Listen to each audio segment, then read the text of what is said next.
think you'll really enjoy. So without further ado, let's begin. Ethan Caldwell stood at the kitchen counter, methodically spreading peanut butter on whole wheat toast. His mind was elsewhere, rehearsing key points for his presentation at the upcoming marine biology conference. The gentle hum of the refrigerator provided a soothing background noise as he absently reached for the jar of homemade strawberry jam. He paused, frowning slightly as he realized he'd forgotten to take his laptop out of sleep mode. The slides for his talk on the impact of microplastics on local marine ecosystems were still half-finished. Ethan glanced at his watch. He had time. Probably. The sound of footsteps on the stairs drew his attention. Olivia breezed into the kitchen, her heels clicking rhythmically on the tile floor. There was something different about her this morning. Her shoulder-length brown hair was perfectly styled, her makeup flawless. She wore a crisp white blouse and a pencil skirt that hugged her curves a little too tightly for a typical day at the real estate office. "Morning, honey," Ethan said, raising an eyebrow at her unusual attire. Olivia flashed him a smile that was a touch too bright.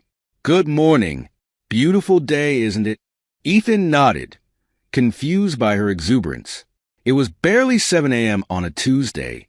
Beautiful wasn't typically how Olivia described mornings before her first cup of coffee.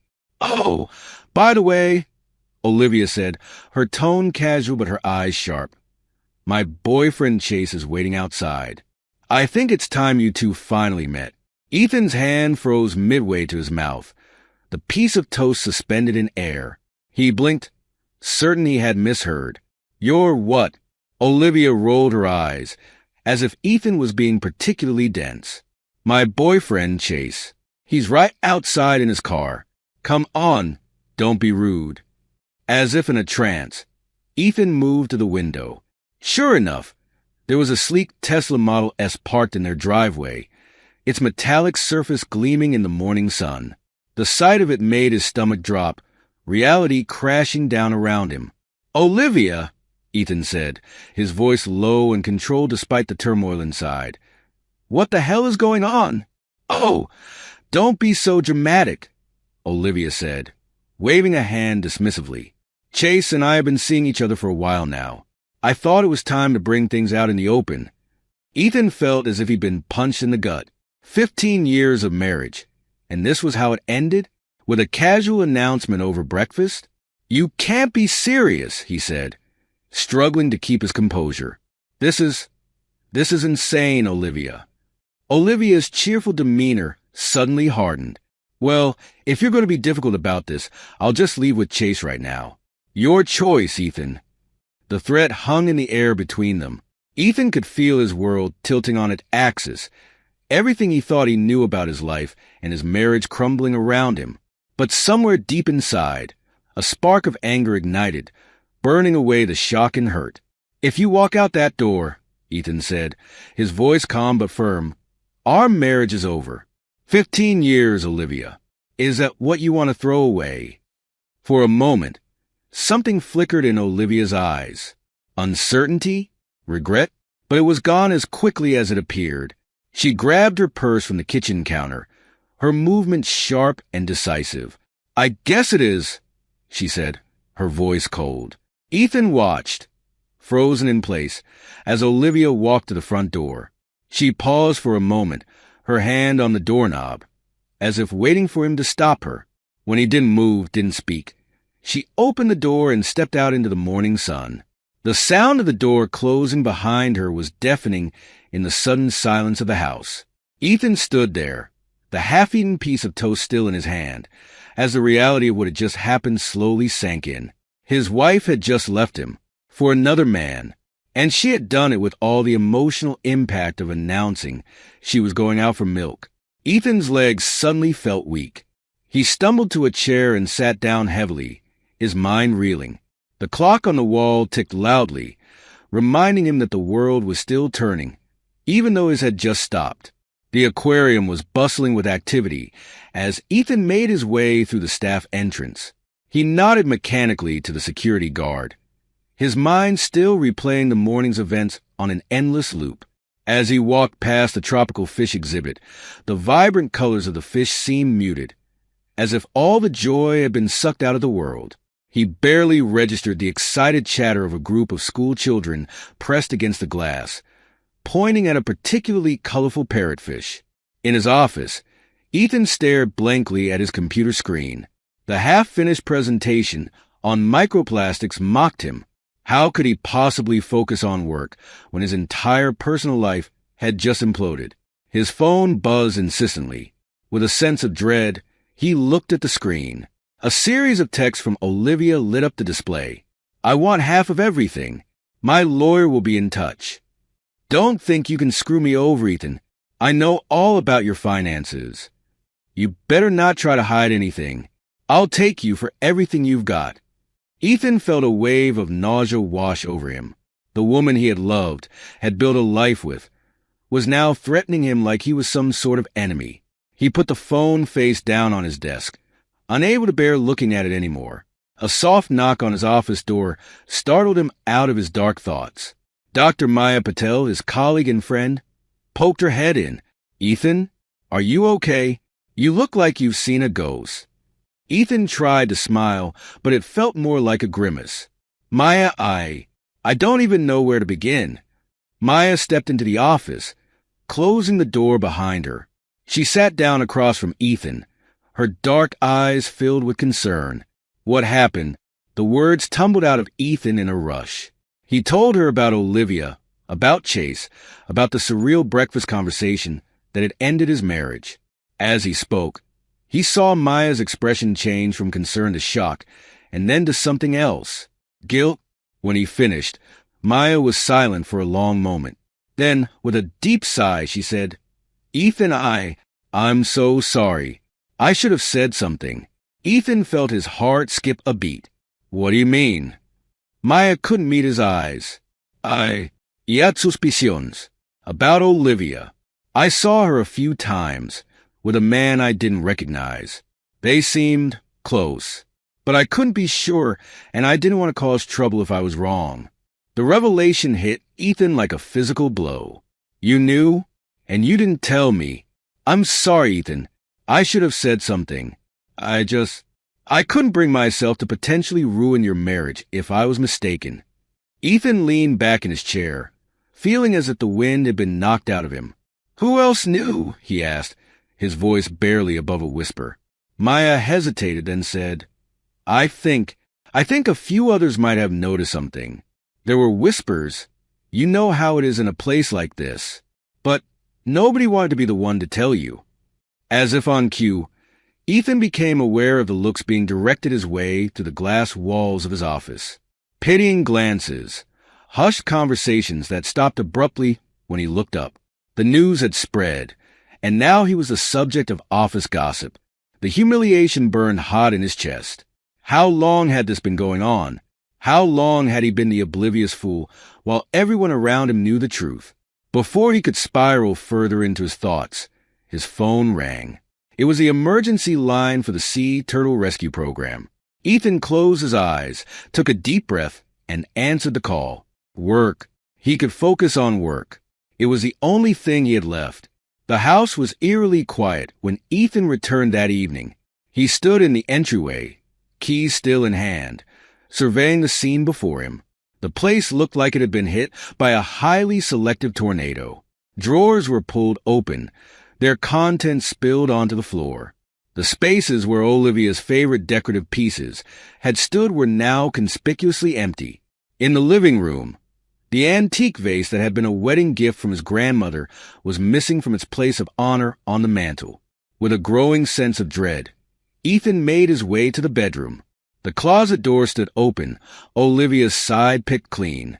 Her jewelry box was gone, along with the framed photos of her family that had once adorned her nightstand. Ethan sat heavily on the edge of the bed, his head in his hands. The reality of the situation was finally sinking in. This wasn't just a fight, wasn't just Olivia blowing off steam. She was gone, really gone. His phone buzzed, startling him out of his daze. It was a number he didn't recognize. "Mr. Caldwell?" A professional voice asked when he answered, This is Sandra from Coastal Credit Union's fraud department. We've noticed some unusual activity on your joint account with Olivia Caldwell. There have been several large withdrawals and some international charges. We wanted to verify if these transactions were authorized. Ethan felt the blood drain from his face. "No," he said, his voice hoarse. "No, they're not authorized. What exactly has been happening with the account?" As Sandra detailed the transactions, Ethan felt a cold fury building inside him. Olivia hadn't just left him. She'd cleaned him out. Their joint savings account emptied. Their shared credit cards maxed out. After ending the call, Ethan sat in stunned silence for a moment. Then, with a sudden burst of energy, he moved to his home office. He needed to secure whatever assets he had left, needed to understand the full extent of the damage Olivia had done. As he rifled through file cabinets and old statements, a folder caught his eye. It was labeled O's Work Projects, something he'd never paid much attention to before. But now, with suspicion coloring everything, he opened it.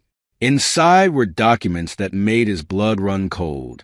Questionable real estate deals, properties sold well below market value to shell companies, inflated commissions. It was all there in black and white. A paper trail of fraud that Olivia had been running right under his nose. Ethan's hand shook as he reached for his phone. He scrolled through his contacts, pausing at a name he hadn't called in years. Zoe Caldwell, his sister, a corporate lawyer in New York. They drifted apart over the years, busy with their own lives, but now he needed her. The phone rang 3 times before Zoe picked up. "Ethan?" Her voice was surprised, but warm. "It's been a while. Is everything okay?" "Zoe," Ethan said, his voice cracking. I need your help. Everything's falling apart." Over the next hour, Ethan poured out the whole story to his sister. Olivia's betrayal, the financial devastation, the evidence of fraud he'd uncovered. Zoe listened in shocked silence, only interrupting to ask clarifying questions. "Jesus, Ethan," she said when he'd finished. "I'm so sorry. This is a mess. But listen to me, okay? We're going to fix this. I'm going to help you through this." For the first time since that morning, Ethan felt a glimmer of hope. He wasn't alone in this. He had allies. He had a chance to fight back. As the night wore on, Ethan and Zoe formulated a plan. Legal options, financial damage control, steps to protect himself from Olivia's fraudulent activities. With each decision made, each strategy outlined, Ethan felt a little stronger, a little more in control. By the time he hung up, the first rays of dawn were peeking through the windows. Ethan stood, stretching his stiff muscles, and walked to the kitchen. He made a pot of coffee, strong and black, and stood by the window as he sipped it. The world outside looked the same as it always had. The neighbor's cat was prowling through the garden. Birds were starting their morning chorus. But everything had changed. Ethan Caldwell, the trusting, naive man who had woken up yesterday morning, was gone. In his place stood someone new, someone determined, someone who wasn't going to let Olivia's betrayal destroy him, someone who was going to fight back. As he watched the sun rise, Ethan made a promise to himself. He would reclaim his life. He would find a way to move forward. And he would make damn sure that Olivia and her boyfriend Chase didn't get away with what they'd done. Nora Chin sat in her dimly lit office, fingers flying over her keyboard as she dug deeper into the lives of Olivia Caldwell and Chase Blackwood. The private investigator had seen her fair share of messy divorces and corporate espionage, but there was something about this case that made the hairs on the back of her neck stand up. She'd been hired by Ethan Caldwell's sister, Zoe, a sharp-tongued New York lawyer who'd made it clear that discretion was paramount. "My brother's been through enough," Zoe had said, her voice tight with barely contained fury. "I want everything you can find on these two, but it needs to be airtight. We can't afford any mistakes." Nora's eyes narrowed as she scrolled through pages of financial records, property deeds, and court documents. Chase Blackwood's name kept popping up, always just on the edge of legality. Environmental violations swept under the rug, bribery allegations that mysteriously disappeared before reaching court.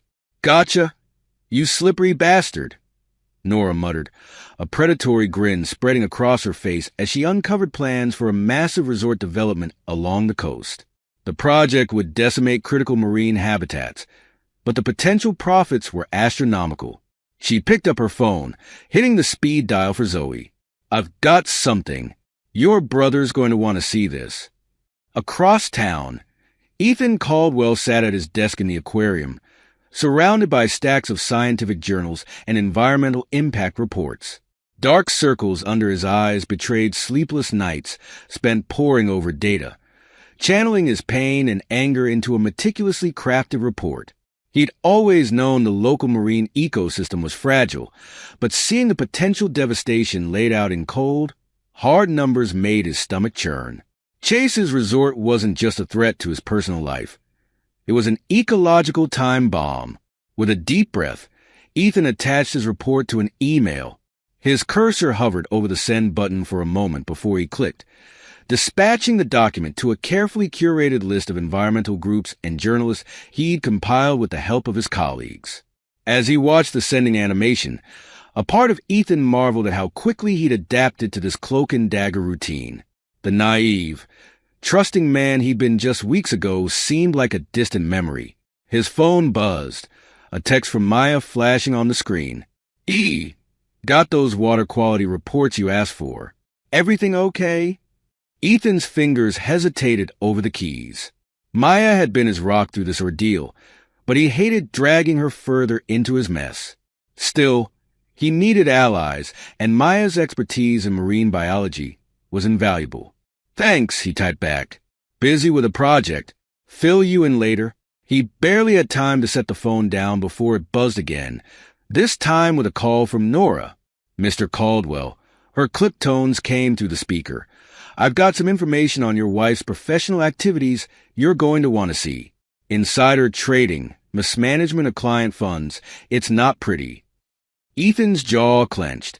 Every new revelation about Olivia felt like a fresh betrayal, reopening wounds he'd thought were starting to heal. Send it over, he said, his voice rough. And Nora? Thank you. As he hung up, Ethan's gaze fell on a framed photo on his desk. He and Olivia on their honeymoon, sun-kissed, and laughing on a beach in Bali. With a sudden, violent motion, he slammed the frame face down. The community center buzzed with tension as residents filed in for the town hall meeting. Posters advertising Chase Blackwood's luxurious coastal resort plastered the walls. Glossy images of infinity pools and manicured golf courses that seemed to mock the worried faces of the locals. Ethan slipped into a seat near the back, his heart pounding. He'd forsaken his usual button-down shirt and khakis for a nondescript hoodie and jeans, determined to blend in with the crowd. In his bag, he clutched a folder containing copies of his environmental impact report, each page a damning indictment of the proposed development. At the front of the room, Chase Blackwood cut an imposing figure in his tailored suit, his smile confident as he glad-handed local officials. Beside him, Olivia looked radiant in a crimson dress that probably cost more than Ethan's monthly salary. The sight of them together sent a fresh wave of pain through Ethan's chest, but he pushed it down. He couldn't afford to let emotions cloud his judgment. Not now. The meeting began with Chase's slick presentation, all soaring rhetoric about job creation and economic growth. Ethan watched the faces of his neighbors, saw the mix of hope and skepticism in their eyes. He knew that for many of them, the promise of employment was a powerful lure. When the floor opened for questions, Ethan's hand shot up. The moderator nodded in his direction, and he stood, his palms sweaty but his voice steady. I've prepared a report on the environmental impact of this proposed resort, Ethan began, pulling out his folder. According to my findings, the development would cause irreparable harm to local marine habitats, potentially leading to the extinction of several endangered species. A murmur rippled through the crowd.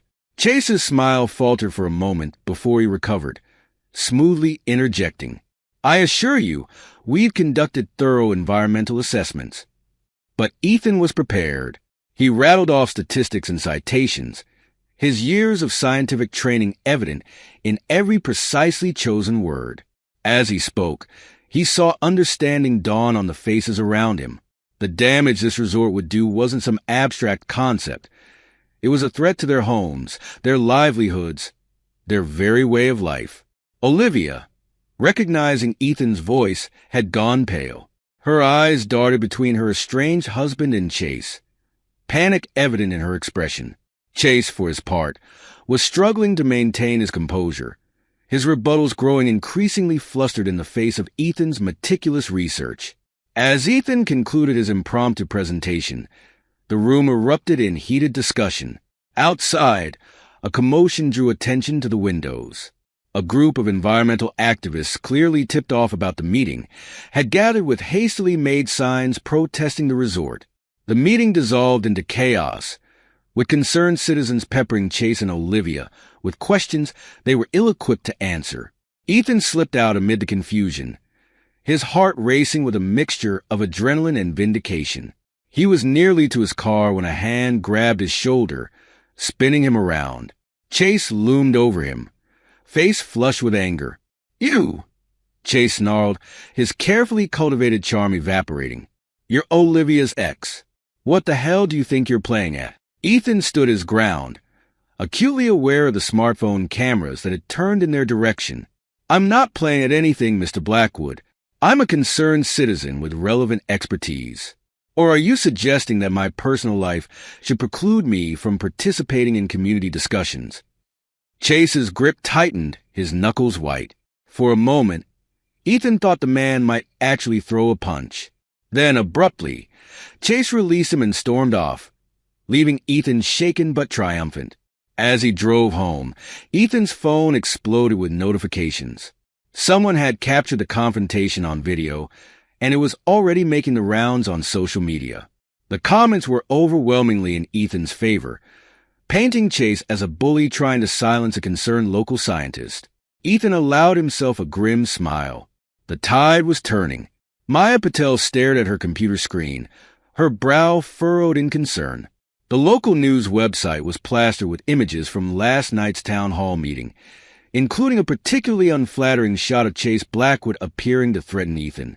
She minimized the browser window as Ethan walked into the lab, looking exhausted but oddly energized. "Quite a show last night," she said, keeping her tone neutral. "You okay?" Ethan nodded, dropping into his chair with a heavy sigh. "Better than okay, actually. The story's picking up traction. I've already gotten calls from 2 national news networks wanting to interview me about the environmental impact of the resort."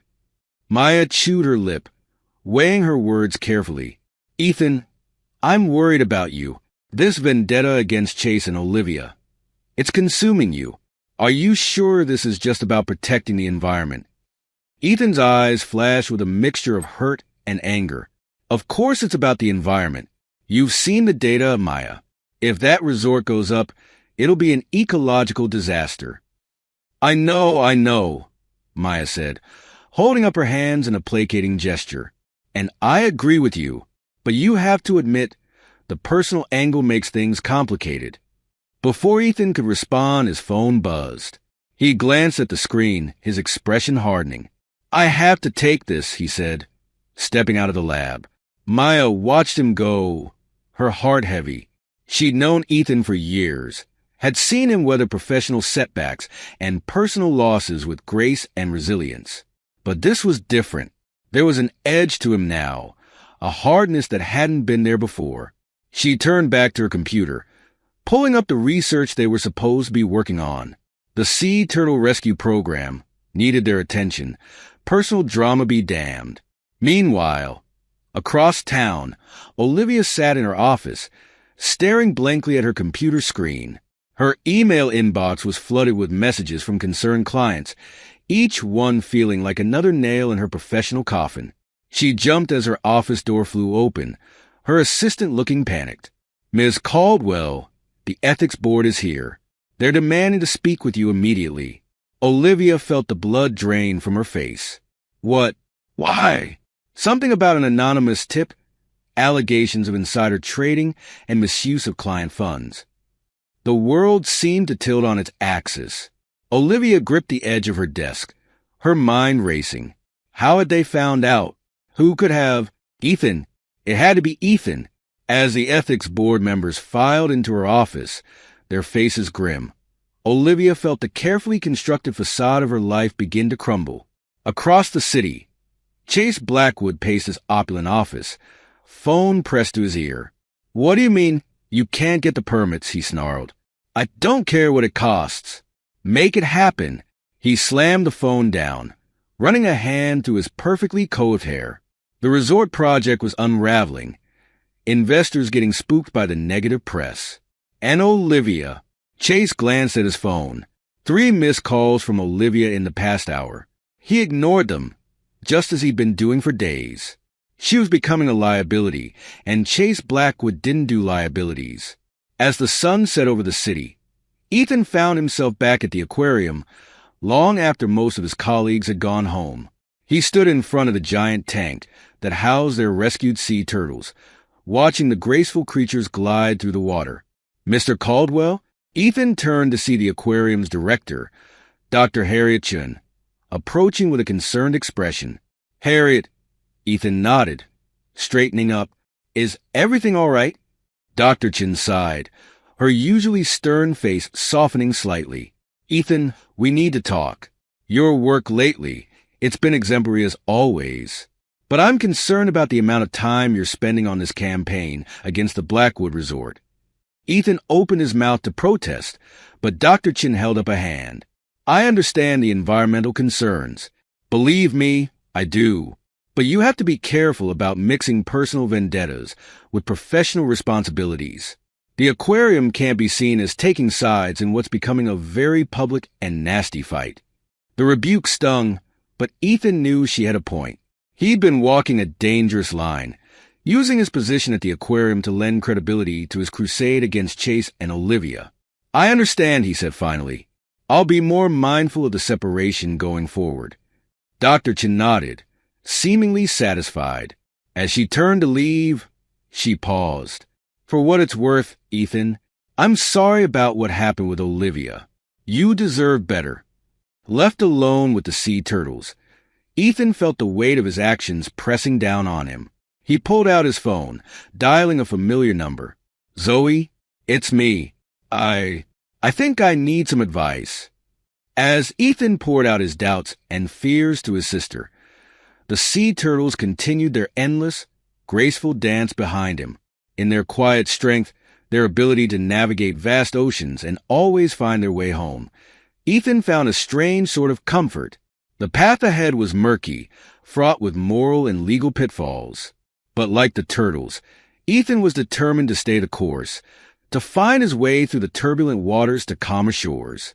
Zoe Caldwell's office buzzed with the energy of a war room.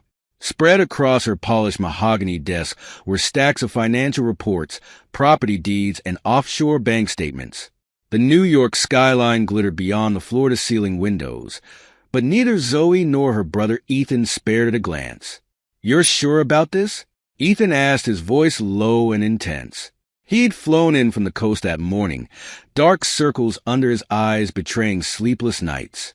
Zoe nodded, her fingers flying over her keyboard as she pulled up another document. Chase Blackwood's entire empire is built on sand. "Look here." She turned the screen towards Ethan.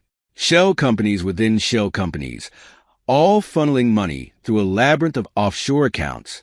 It's textbook money laundering, and your wife is right in the thick of it. Ethan flinched at the mention of Olivia. Even now, months after her betrayal, the wound felt raw. "Ex-wife," he corrected automatically. Zoe's expression softened for a moment. "Right. Sorry." She cleared her throat. "All business again. The question is, what do we do with this information?" Ethan's jaw clenched. "We take them down. All of them." For a moment, Zoe saw a flicker of something dangerous in her brother's eyes. It was a look she'd never seen before, not in the gentle marine biologist she'd grown up with. She wondered, not for the first time, if she'd done the right thing in helping him down this path of revenge. But it was too late for second thoughts now. They were in too deep. I've got contacts at the FBI and SEC, Zoe said, reaching for her phone. We'll need to be careful about how we present this. Everything needs to be above board, or it could all backfire.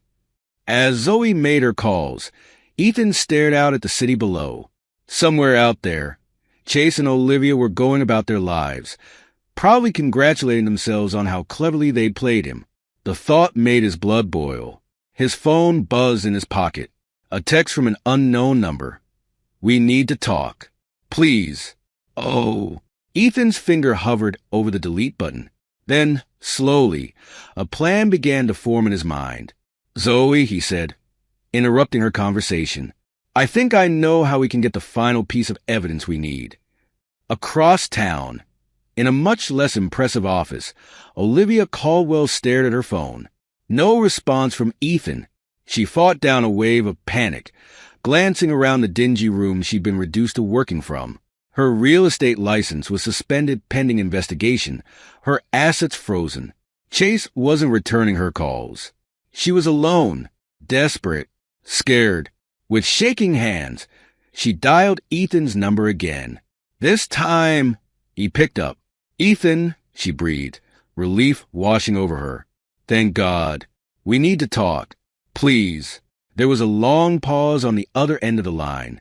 Then Ethan's voice, cool and controlled. All right, Olivia, let's talk. They agreed to meet at a quiet cafe on the outskirts of town. As Olivia hung up, she felt a glimmer of hope. Maybe, just maybe, she could salvage something from this disaster. She had no idea she was walking into a trap of Ethan's making. The cafe was nearly empty when Ethan arrived. He chose a booth in the back, positioning himself so he could see the door. His heart was pounding, but his hands were steady as he placed his phone on the table, the voice recorder app primed and ready. Olivia walked in 5 minutes later. Ethan's breath caught in his throat. She looked diminished somehow. The designer clothes and perfectly styled hair were gone, replaced by jeans and a simple blouse. There were lines on her face he didn't remember, a haunted look in her eyes. For a moment, Ethan felt a pang of sympathy. Then he remembered the morning she'd walked out on him. The casual cruelty with which she'd destroyed their life together. His resolve hardened. Ethan, Olivia said, sliding into the booth across from him. Thank you for meeting me. I didn't know where else to turn. Ethan kept his face impassive. What do you want, Olivia? She launched into a story of betrayal and regret. How Chase had used her. How she'd gotten in over her head with the real estate deals. Tears glistened in her eyes as she spoke of missing Ethan, of wanting to make things right. Ethan listened, nodding at the right moments, making sympathetic noises. All the while, his phone recorded every word. And the offshore accounts, Olivia was saying, her voice low and urgent. Chase said it was just tax optimization, but I knew it wasn't right. I should have said something, should have stopped it, but I was scared, Ethan. I didn't know what to do. And now, Ethan asked, his voice carefully neutral. Olivia reached across the table, grasping his hand. Ethan forced himself not to pull away. Now I want to make it right. Please, Ethan, help me. We could start over, be together again. I still love you. The words Ethan had once longed to hear now rang hollow in his ears. He looked at the woman across from him, the woman he'd loved for 15 years and felt nothing. No anger, no love, no hate. Just a profound emptiness. I'll think about it, he said, standing up. I need some time. As he walked out of the cafe, leaving a tearful Olivia behind, Ethan felt a weight lift from his shoulders. He had what he needed now, the final piece of the puzzle. It was time to end this. The pre-dawn quiet was shattered by the sound of splintering when his FBI agents burst through the front door of Chase Blackwood's mansion. Inside, chaos erupted. Agents swarmed through rooms, seizing computers, files, anything that could hold evidence of financial crimes. Chase, caught in silk pajamas and a monogrammed robe, watched in stunned disbelief as his carefully constructed world crumbled around him. This is a mistake, he blustered, puffing out his chest. Do you have any idea who I am? Who I know? The lead agent, a no-nonsense woman with steely eyes, merely raised an eyebrow. "Mr. Blackwood, we know exactly who you are. That's why we're here." As Chase was led away in handcuffs, his eyes locked on a familiar face watching from across the street. Ethan Caldwell stood there, hands in his pockets, face impassive. For a moment, understanding flashed in Chase's eyes, quickly replaced by impotent rage. Ethan turned and walked away, Chase's muffled curses fading behind him. Across town, a similar scene was unfolding at Olivia's apartment. She went quietly, head bowed, the fight gone out of her. As the police car pulled away, Olivia caught a glimpse of Maya Patel watching from her car, a mix of pity and disgust on her face. At the aquarium, Ethan arrived to find the place in an uproar. Staff huddled in groups, whispering frantically. Dr. Chen intercepted him at the door to his office, her face grave. "Ethan, we need to talk," she said, ushering him inside. "The fallout from the Blackwood arrest, it's hit us hard. The resort project was tied to a significant portion of our funding. We're facing major budget cuts." Ethan felt the blood drain from his face. In his quest for justice, had he inadvertently put the aquarium and the marine life they protected at risk? "There's more," Dr. Chen continued, her voice softening. "Given your personal connection to the case, the board is questioning your position here. Some are calling for your resignation." The words hit Ethan like a physical blow. The aquarium was his life, his passion. The thought of losing it, on top of everything else he'd lost. Before he could respond, there was a commotion outside. They looked out to see a group of Ethan's colleagues gathered around a computer, watching a news report. On the screen, Chase Blackwood was being led into the courthouse, shouting over his shoulder. "It was all her idea," he yelled, eyes wild. "Olivia Caldwell, she masterminded the whole thing. I'm the victim here." Ethan watched, a mix of disgust and vindication roiling in his gut. He'd known Chase would try to weasel out of responsibility, but seeing it happen was still shocking. His phone buzzed. A text from Zoe. "Check your email. Now." With trembling fingers, Ethan pulled up his inbox. There, in his spam folder, was an email from an anonymous address. Attached was an audio file, the recording of his conversation with Olivia. For a long moment, Ethan stared at the screen. With one click, he could ensure Olivia couldn't escape justice. With one click, he could destroy what remained of her life. His finger hovered over the mouse. A knock at the door startled him out of his reverie. Maya poked her head in, her face flushed with excitement. "Ethan, you need to see this." She led him out to the main atrium, where a crowd had gathered.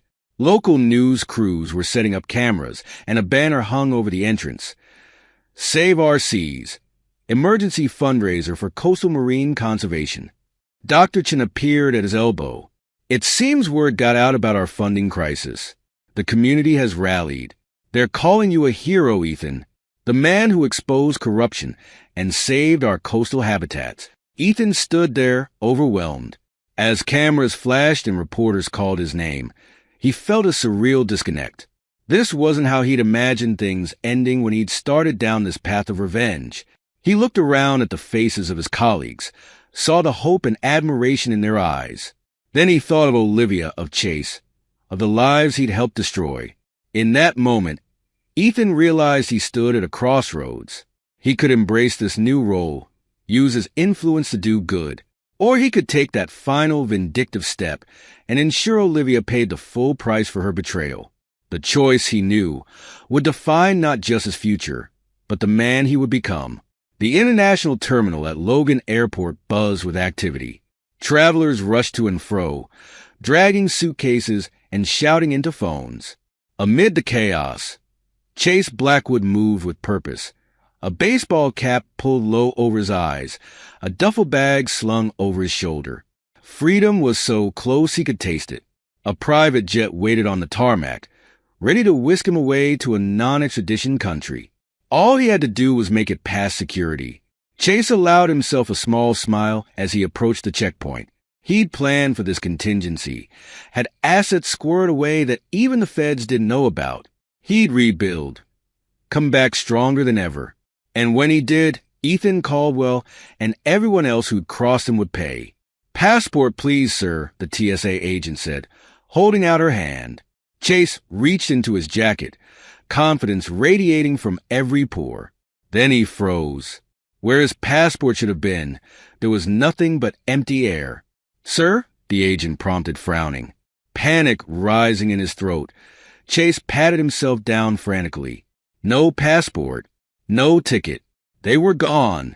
A hand fell on his shoulder. "Charles Blackwood?" a stern voice asked. "FBI.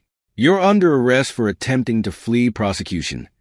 As the handcuffs clicked into place, Chase's eyes darted wildly around the terminal.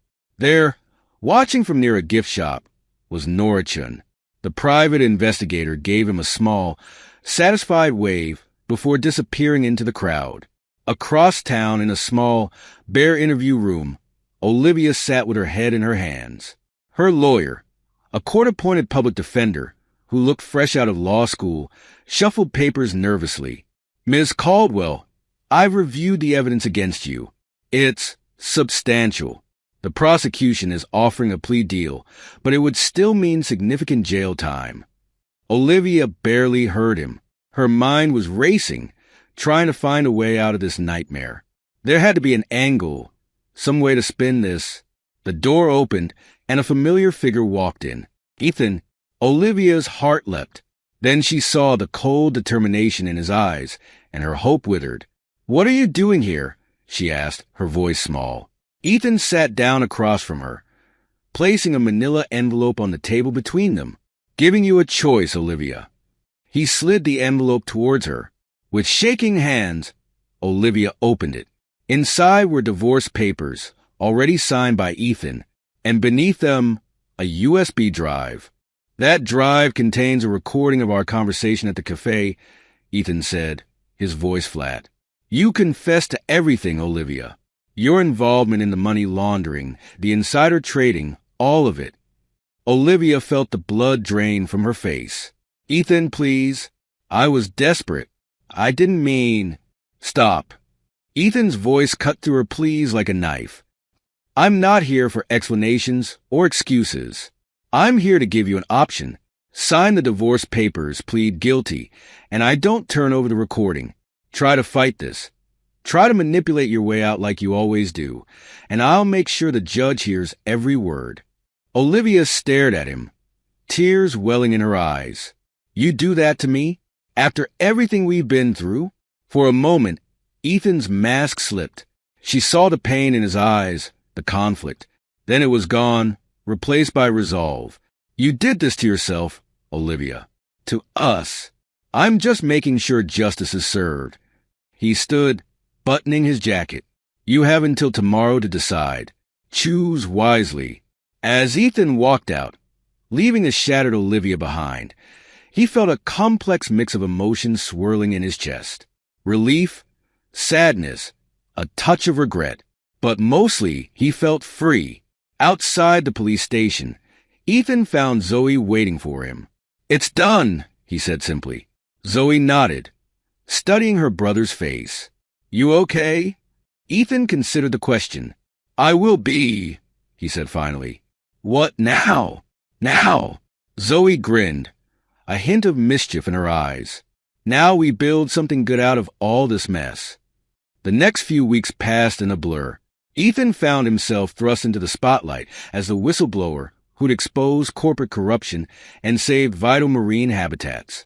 The aquarium's fundraising campaign, with Ethan as its reluctant face, was a rousing success. News came that both Chase and Olivia had taken plea deals. They would serve time, though less than they deserved in Ethan's opinion. But he found, to his surprise, that the news didn't affect him as deeply as he'd expected. He was ready to move on. One crisp autumn morning, Ethan stood on the beach near the aquarium. The sun was just peeking over the horizon, painting the sky in brilliant oranges and pinks. In the distance, he could see the buoys marking the boundaries of the newly established marine protected area, a direct result of his campaign against Chase's resort. He breathed in the salty air, feeling a sense of peace settle over him. The past year had been a maelstrom of pain, betrayal, and vengeance. But standing here, watching the dawn of a new day, Ethan felt something he hadn't in a long time. Hope. Beautiful, isn't it? A voice said behind him. Ethan turned to see Maya walking towards him, 2 cups of coffee in her hands. She handed him one, and they stood in comfortable silence, watching the sun rise. The new conservation initiative is really taking off, Maya said after a while. We've had inquiries from marine biology programs all over the country. They want to partner with us, send students for field work. Ethan nodded, a small smile playing at his lips. It's more than I ever imagined when we started this. Maya turned to him, her expression serious. You did good, Ethan. Despite everything, you did good. Ethan met her gaze, saw the warmth and admiration there. For the first time in months, he felt a flutter in his chest that had nothing to do with anger or revenge. We did good, he corrected gently. I couldn't have done any of this without you, without all of you. As they stood there, the sun climbing higher in the sky, Ethan felt the last vestiges of his old life, of his pain and bitterness, slip away. He turned to Maya, a new resolve in his eyes. There's something I need to do, he said. An hour later, Ethan found himself in a nondescript government building, facing a stern-faced FBI agent. Mr. Caldwell, the agent began, we've received some interesting information. Anonymous tips that proved crucial to our case against Blackwood and your ex-wife. We have reason to believe these came from you. Ethan nodded, his heart racing but his voice steady. Yes, that's correct. The agent leaned forward. We'd like to offer you the opportunity to come forward officially. Your testimony could be invaluable in ensuring justice is served. Ethan hesitated.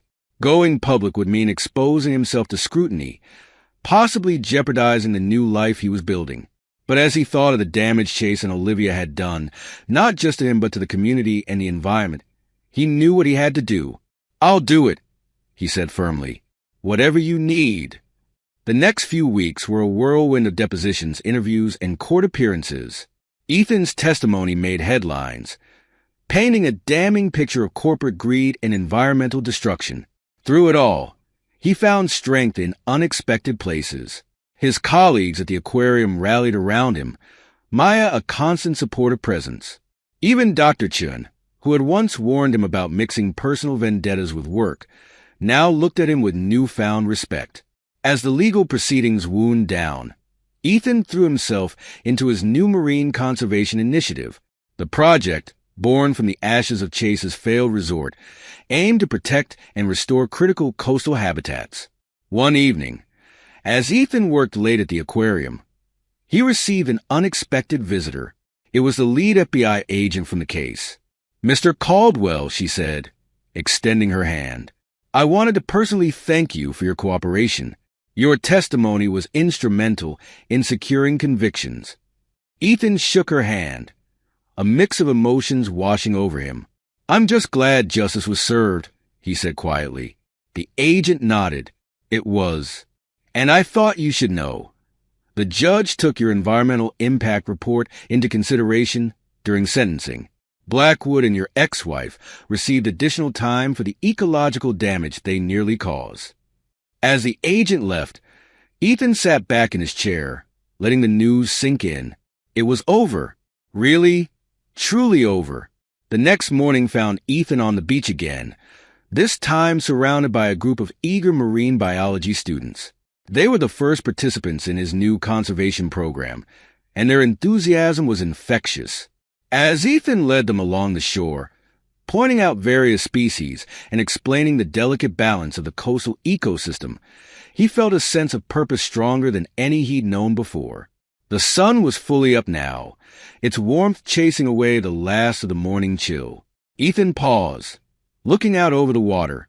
In the distance, he could see a pod of dolphins, their fins breaking the surface as they played in the waves. A smile spread across his face, genuine and unforced. For For the first time in a long time, Ethan Caldwell felt truly at peace.